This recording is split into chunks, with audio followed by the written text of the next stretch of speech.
Right, so we are now live.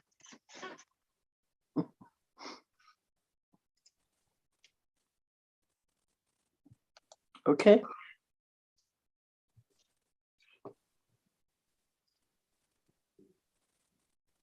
Welcome everyone who may be watching this meeting. Unfortunately, there are only 3 councillors here. The quorum for the meeting is 4 out of the 8, and we have 2 apologies. But we haven't heard from the other 3, so the meeting is in quorum. However, because we're still meeting remotely with myself as acting clerk, given the delegated powers of council to make resolutions based on the recommendations in these meetings, the councillors that are here will discuss the matters, and with my ability to make the resolutions, I'll make the actions tomorrow based on what's said tonight. But there won't necessarily be any official minutes of this meeting, because other than to say it was in quorum. However, because one of the apologies is from Councillor Peter Stell, the chair, who's ill, Councillor Tucker is the vice chair. So if he wants to take us through things, we'll discuss the matters, and that'll help me for tomorrow. But as I said, the minutes will just say that the meeting was in quorum. Councillor Tucker. Welcome to the meeting, everybody. If we can start with agenda item 1, we are being live streamed. We're all aware of the protocols of working with these conditions, so I'll just remind members to follow those. Moving to item 2, to receive apologies for absence, please, Matt. Yeah, Councillor Peter Stell and Councillor Ian Gow, both due to illness. Thank you. Item 3, declarations. Could I ask if anybody has any declarations of interest in respect of any items on this agenda? There are none. Thank you. Item B, does anybody have any dispensations with regard to items on the agenda? None received, Mr. Chair. Thank you very much. We go to item 4, to note the Planning, Environment and Services Committee minutes held on Tuesday, the 1st of March. They're just a note, Mr. Chair, because they were approved at last full council. Full council. Noted. Delegated responses, item 5. The acting clerk has gone through all of those. Does anybody have anything to raise with respect to what matters recorded? Councillor Horsley. Yes, it seemed that there was one item on here which might be worth discussing, and that was Grosvenor Place, where it is in a conservation area, and the conservation officer had something to say, and there was quite a long claim by the applicant's architect, saying that they felt that they had dealt with the major problems at least. Just to jump in, that's one of the applications regarding the actual delegated ones. They Ferndale, Garden Lodge, Elliker Road, Laregate, Williams Solicitors, St Nicholas Road, New Walk, Eastgate, and the tree belt east of Manor Lawn, Old Manor Lawns. They're the delegated that have already been responded to due to time limitations, Mr. Chair. So if everyone's happy with those, we'll then go on to the full applications. Yeah. Thank you very much. They seem straightforward.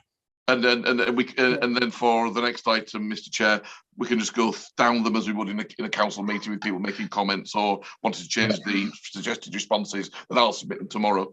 Thank you very much indeed. So if we could move to item 6, section A, we have on Queensgate, the erection of a first floor extension. We suggest that there's no objection to this. This is very common, and there didn't seem to be anything particular in the plans. All happy with that? Thank you very much. Item B, Langholm Close, number 1. With a number of pollarding and pruning and basically vegetation issues, dieback to be recorded, all seem to be quite appropriate with what they were doing. It seemed to me that this was the sort of way we would like these applications to appear, in that it was clear that they had looked sensibly at the whole of their gardens and treescape, and were making sensible proposals. I very much take your point, David. I mean, I wish we had more which were clearer than this, like this, and that they were doing the job properly. So I mean, I think we record the fact that we're happy with that, and that Yeah, in the response, I'll add a line thanking the applicant for a clear, concise, and detailed application. As I say, usually with tree work, it's very, very scant. Yes. Item C, Saturday Market, the ground floor of number 36, to put some flat cut lettering fascia signs to the front of the building and a couple of cut lettering fascia signs to the side. They didn't seem to be particularly intrusive to me. No concerns from the Civic Society or East Riding. Happy to record and accept that, thank you. Item D, 6 Minster Moorgate, the erection of a single-storey extension to the rear, demolishing a part external wall. So we'll have a roof, a lantern, insulation removal, etc. All matching, and again, seem to be appropriate in that conservation area. Happy with that, everybody? Yep. Okay, Agreed. thank you. Item E, 26 to 28 Lairgate, the conversion of offices, currently office, to 2 dwellings, internal alterations, ground floor windows, etc. Canopies, storage area to the rear, solar panels. Again, that looked to me to be a fairly well constructed planning application. Any comments on that one? Happy to accept, thank you. Agreed. Item F, 12 Applewood in Grosvenor Place, 3 dwellings with double garages and the usual infrastructure, and the demolition of an existing dwelling to make space for 3 more. Matt notes that we have no objection to this application on the condition no concerns have been raised by residents. Disappointment, however, at the proposed properties, with quite generic. They're pretty standard design things, and it would have been a lot nicer, I think, and I agree that we would have something a little bit more architecturally sympathetic to the region. Yes. Yeah. It seemed to me that a bit more could be done in terms of soft landscaping, and perhaps espalier fruit trees along the border with the Westwood to just soften that line between the Westwood and the townscape. That was something that was particularly mentioned in the original refusal back in 2004, and also in the Conservation Officer's report. Yeah, I can add that. It's a strange little street, is Grosvenor Place, because it's various different houses built at different times, and the plot of land is quite sizable. There's nothing that the design and the houses are doing that seemingly are to object to, but it is just a shame that it's such a generic design, which is nothing to object to, but we're going to express disappointment. But I'll put in the recommendation Councillor Horsley has just suggested. Thank you. Item G, 2 to 3 Cross Street, point of sale counter, relocate current air conditioning, glass perspex display cases, seating areas, bar and equipment, a toilet on the first floor, staff offices, redecoration throughout, and retain all architectural features, which I was pleased to see. And I think Matt has picked up something very useful.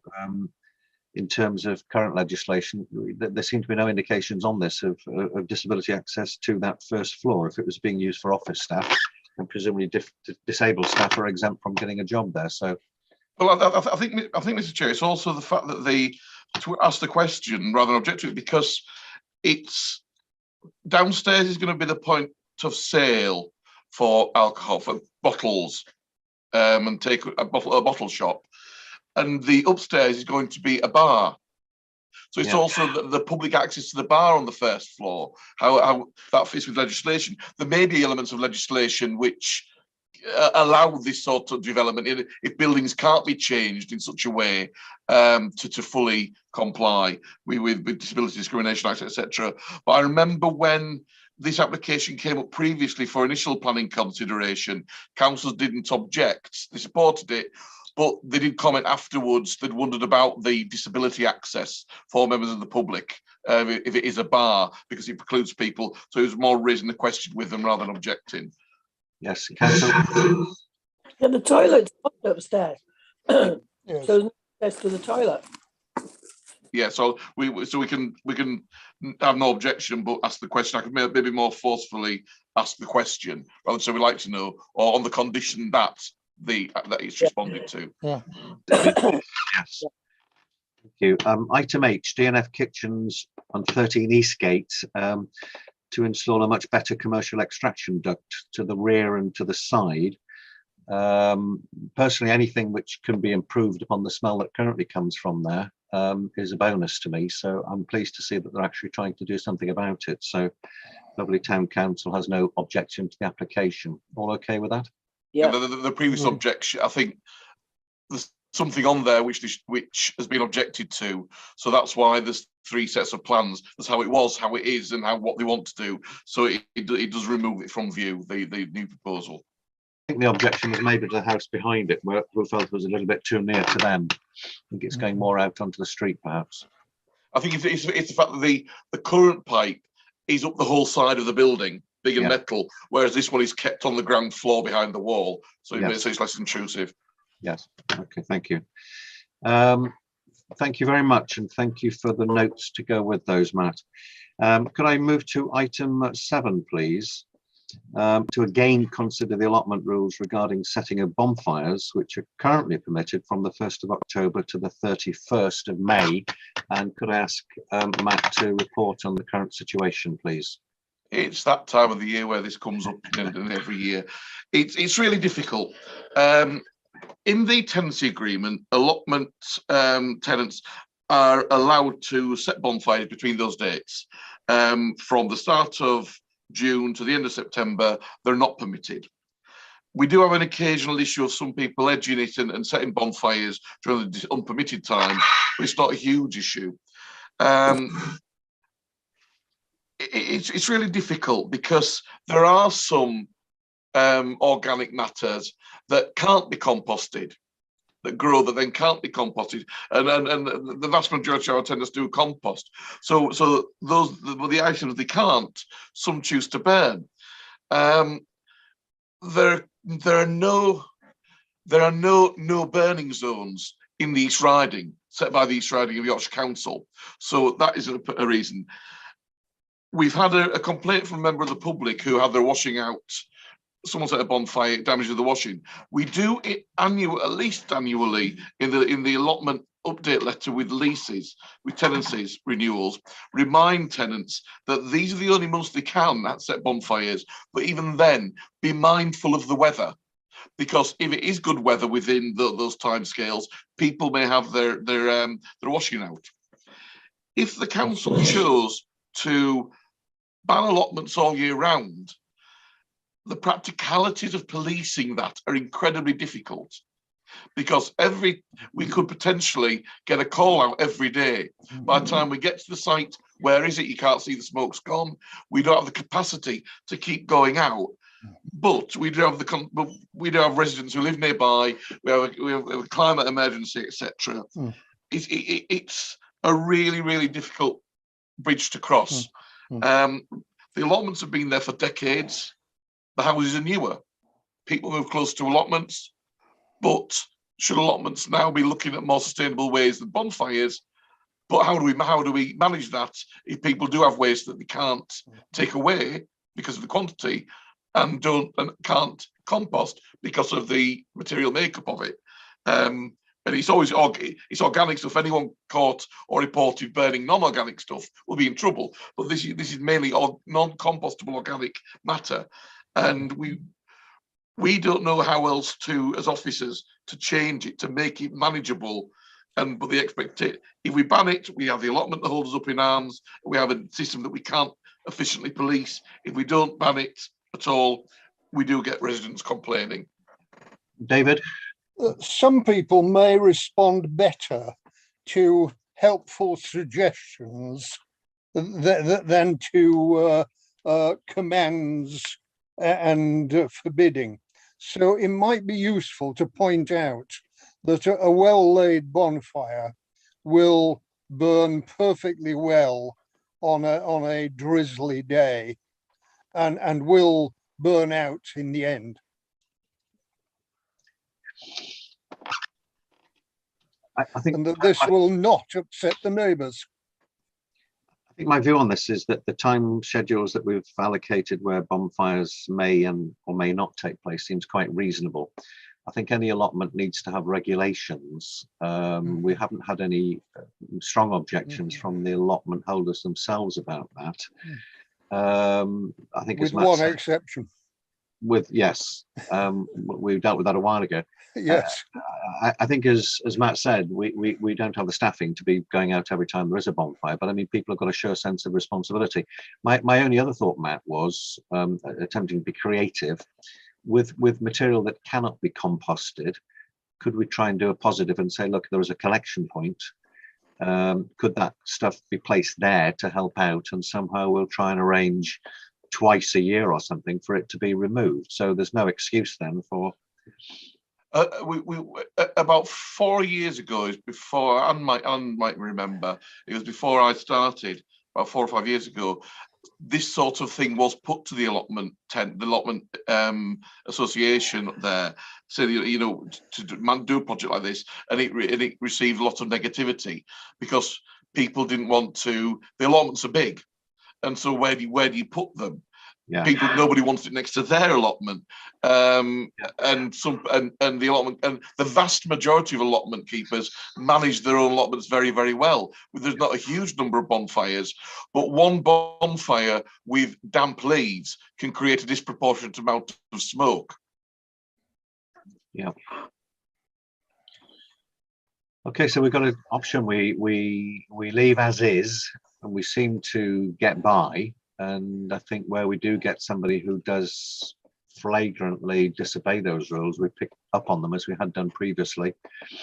And I've just made a note, for want of a better term. I'll phrase it better tomorrow after what Councillor Austin said. I've just put explain bonfire science. So we can maybe do some advice about the conditions for setting bonfires, etc. Because there are loads of old hands on the allotments. Of course, there are always new people as well who are willing to learn. Yeah, that's a good point, and I thank David for that, and Matt. That one side of A4 issued every year when people pay their rents, regarding this, explaining that it can be problematic, and could people please abide by the following rules. And there may well be somebody, as you say, Matt, who's on the allotment, an old hand, who would be willing to sort of talk to people. And if you want to go and see Peter Smith, you know.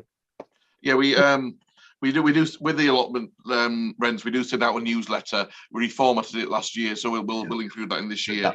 And it's just one of those unfortunate hazards of living near an allotment.